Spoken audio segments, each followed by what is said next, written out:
Everyone, my name is Dr. Tim Rice, and I want to welcome you to this first week of sports facilities.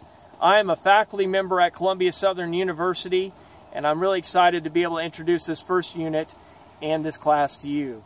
The first unit is entitled Sports History and Future of Sports Facilities, as well as the responsibilities and duties of facility managers. You're going to be looking at that in chapters 1 and 2 of the textbook.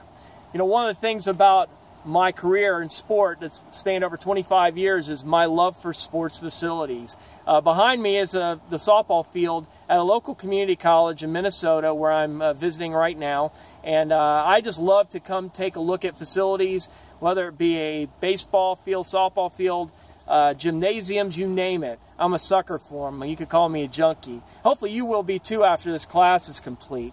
What you're going to be doing this week, we have 3 things you're going to be doing in your class. If you have questions, feel free to reach out to your instructor, whether you're at Waldorf College or at Columbia Southern. Number 1, you're going to have a discussion board.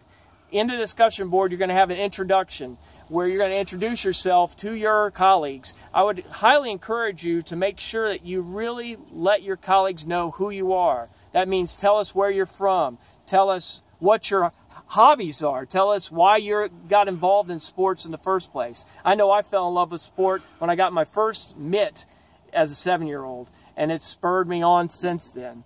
You're also going to have an optional point where you're going to be asked in the discussion board, and it's an option where you can talk about your favorite sport facility and why it is so. Mine is the Coliseum in Rome, and I was fortunate enough in 2005 to actually visit the Coliseum with my wife.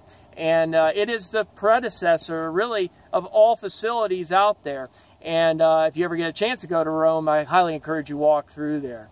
You're also going to have an assessment that will be made up of 5 multiple choice questions. And then lastly, you'll have a paper that will look at sports facility history. So you're going to be actually looking at one facility's history, a current facility. Make sure that you read the directions very carefully. They're very clear in the syllabus as well as in the classroom. If you have questions, please feel free to reach out to your instructor, whether you're at Waldorf or at Columbia Southern. And I hope you enjoyed this first week and actually getting started with the next 8 units of this course. It's a lot of fun. It's very practical in all of your assignments. And again, reach out to your instructor if you have questions. Enjoy.